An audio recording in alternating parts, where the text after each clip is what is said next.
అండి అందరు నమస్కారం. Welcome to Yog stock. అందరూ బాగున్నారు కదా? మొత్తానికి షట్ డౌన్ అయితే ఒక కొలిక్ అయితే వచ్చింది.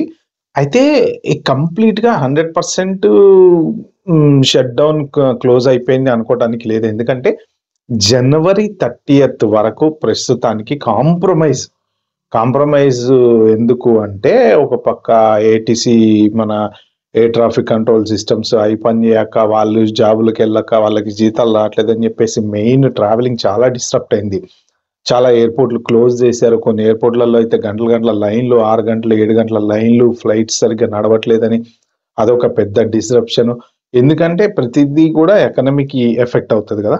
ఎట్ ద సేమ్ టైమ్ ఈ పక్కన ఇమిగ్రేషన్ ఎఫెక్ట్ అయింది. ఏది డీఓఎల్ కొన్ని రోజులు పనిచేయక మళ్ళీ తర్వాత డీఓఎల్ ఓపెన్ చేశారు. కానీ ఇప్పటికి ఇంకా ఎల్‌సీఎల్ రావట్లేదు. అది ఇది అని చెప్పి కొంతమంది మెసేజ్‌లు పెడుతున్నారు.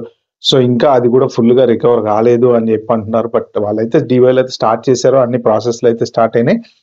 సో, ఇప్పుడు ఈ షట్ డౌన్ అనేది కాంప్రమైజ్‌తో జరిగిందనమాట. సో, ఏంటి ఆ కాంప్రమైజ్ అంటే యాక్చువల్‌గా కొంతమంది సెనేటర్స్ ఈ డెడ్‌లాక్‌ని ఈ ముందుకు తీసుకెళ్ళి ఏదో ఒకటి చేసి అంటే వేరే పార్టీ వాళ్ళ ఒక 7 వాళ్ళకి సంబంధించిన సెనేటర్స్ ఓటేయడానికి ఒప్పుకున్నారనమాట. అంటే ఫిలిబస్టర్‌ని స్టాప్ చేశారు. ఫిలిబస్టర్ ఏంటంటే జనరల్‌గా ఏదన్నా ఒక ఎండ్‌లెస్ డిస్కషన్ అనమాట. అంటే ఒక బిల్లుని అటు పాస్ గానీయకుండా దాని మీద డిస్కషన్స్ కంటిన్యూ అవుతూనే ఉండటాన్ని ఫిలిబస్టర్ అంటారు. ఇప్పుడు దాన్ని స్టాప్ చేయడం కోసం వీళ్ళకి 60 మెంబర్స్ ఓటింగ్ కావాలన్నమాట. అయితే 52 మంది రిపబ్లికన్స్, ఒక 7 డెమోక్రాట్స్, ఒక ఇండిపెండెంట్.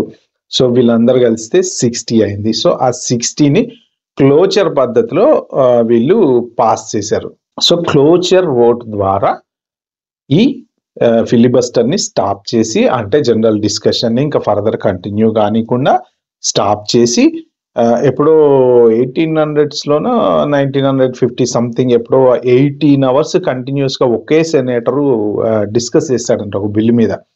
సో, అంటే ఇప్పుడేంటంటే వీళ్ళు జనరల్‌గా ఈ బిల్ పాస్ అవ్వడానికి డిస్కషన్స్ అనేవి చేయాలి కదా! అలా చేసి ఎవరికి కాంప్రమైజ్ గాక షట్ డౌన్ అనేది తీసుకొచ్చారు.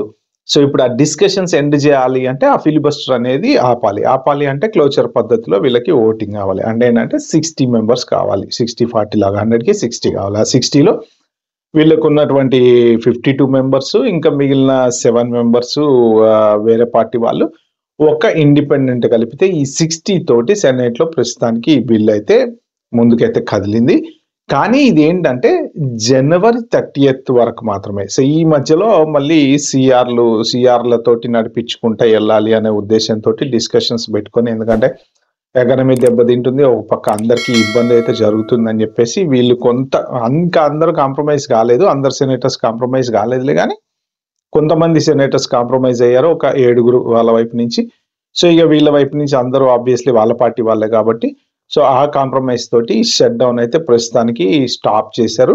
సో, నెక్స్ట్ ఇది హౌస్‌లో పాస్ కావాలి. హౌస్‌లో పాస్ అయిన తర్వాత అంటే రేపు యాక్చువల్‌గా న్యూస్‌లో రాసిన దాని ప్రకారం స్పీకర్ ఏంటంటే ఎవరెవరు ఎక్కడెక్కడ ఉన్నా అందరూ రండి రేపు బిల్ పాస్ చేయాలని చెప్పారంట. సో, ఇక వీళ్ళందరూ ఈ పార్టీ వాళ్ళందరూ ట్రంప్ పార్టీ వాళ్ళందరూ వచ్చేసి రేపు హౌస్‌లో ఆ బిల్ పాస్ చేసిన తర్వాత ఇంక అది ప్రెసిడెంట్ నాడికెళ్తది. ప్రెసిడెంట్ ఆబ్వియస్లీ సైన్ చేస్తాడు. బట్ మొత్తానికి కాంప్రమైజ్‌ల మీద అయితే నడుస్తుంది. వీళ్ళ మధ్యలో షట్ డౌన్ మళ్ళీ జరిగిన స్నాప్ అనేది కంటిన్యూ అవ్వాలి. సెప్టెంబర్ 30, 2026 వరకు. ఆ కాంప్రమైజ్ తోటి వాళ్ళు ఓకే అన్నారు. ఇటు పక్క వీళ్ళు ఓకే అన్నారు. నెక్స్ట్ ఫర్దర్‌గా ఎలాగంటే సీఆర్‌లు కంటిన్యూ రెజల్యూషన్స్ చేసుకుంటూ వాళ్ళు దీన్ని అంటే ఒక కొలిక్కి తీసుకురావాల్సిందే. ఎందుకంటే ఇప్పటికి 100% అగ్రీ అవ్వలేదు. ఇంకా ఇప్పుడు 60లో వీళ్ళు 7 వాళ్ళ వైపు నుంచి ఒప్పుకున్నారు గానీ ఇంకా అరౌండ్ వాళ్ళు 30+ మెంబర్స్ వాళ్ళకి ఈ బిల్ మీద 100% ఇంట్రెస్ట్ అయితే లేదు. ప్రస్తుతానికి అంటే రూల్ ప్రకారం మొత్తానికి షట్ డౌన్ అయితే కొలిక్కి తీసుకొచ్చారు కాబట్టి అయితే ఇది 100% పర్మనెంట్ షట్ డౌన్ స్టాప్ కాలేదు కాబట్టి మీరు ఎవరైనా సరే ఎల్‌సీఎల్ చేసుకునే వాళ్ళు గానీ, ఏమన్నా ఫార్మ్ అప్లికేషన్స్ లేబర్ సర్టిఫికేషన్‌లు చేసుకునే వాళ్ళు గానీ ఎవరన్నా ఉంటే మాత్రం చేసుకోండి. ఎందుకంటే జనవరి 30థ్ తర్వాత మళ్ళీ ఏమైతది అనేది గ్యారంటీ లేదు. కంటిన్యూ అయ్యి అంతా బానే ఉంటే ఓకే గానీ మళ్ళీ ఎవరైనా అడ్డం తిరిగి జనవరి 30థ్ తర్వాత మళ్ళీ లేదు మాకీ కండిషన్స్ కావాలి, ఆ కండిషన్స్ కావాలి అంటే మళ్ళీ షట్ డౌన్ వచ్చే ఛాన్స్ అయితే ఉంటదనమాట. అంటే ఇది కాంప్రమైజ్ తోటి జరిగినటువంటి ఇది గదా! ఓటింగ్ గదా! సో, ఆ కాంప్రమైజ్‌లో జరిగినటువంటి ఈ క్లోజర్ ఓటింగ్ ద్వారా చేశారు కాబట్టి, జనరల్‌గా 100% వాళ్ళకి వీళ్ళకి అగ్రీ అయ్యి పాస్ అయితే ఇంక ఎటువంటి ప్రాబ్లమ్స్ ఉండవు. ఆ బిల్లుకి ఇప్పుడు ఏదైతే వీళ్ళు పెట్టుకున్న ఫెడరల్ బడ్జెట్ బిల్ ఉందో అది 100% అగ్రీ అయితే ఎవరికీ ప్రాబ్లమ్ ఉండదు. గానీ ఇంకా దాంట్లో 100% వీళ్ళ సైడ్ నుంచి అగ్రీ కాలేదు. వాళ్ళ సైడ్ నుంచి అగ్రీ కాలేదు.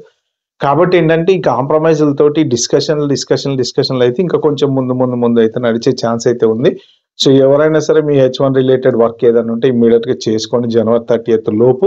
మళ్ళా అప్పుడు పరిస్థితి ఎలా ఉంటదో అంటే అంటే షట్ డౌన్ కంటిన్యూ అవ్వకపోవచ్చు. ఎందుకంటే ఆల్రెడీ ఇప్పుడు మొన్న జరిగిన షట్ డౌన్‌కే ఎకానమీ అంతా అల్లకల్లోలం అయిపోయింది. ఫ్లైట్‌లు ఆగిపోయినాయి. తర్వాత ఇమ్మిగ్రేషన్ ప్రాబ్లమ్ వచ్చింది. చాలా జరిగినాయి కాబట్టి మోస్ట్ ప్రాబబ్లీ ఇగ వాళ్ళు అగ్రీ అయ్యి కంటిన్యూ అయితే చేసుకుంటారు. బట్ చెప్పలేం ఎవరు ఎలా, ఏ టైంకి ఎలా స్పందిస్తారనేది.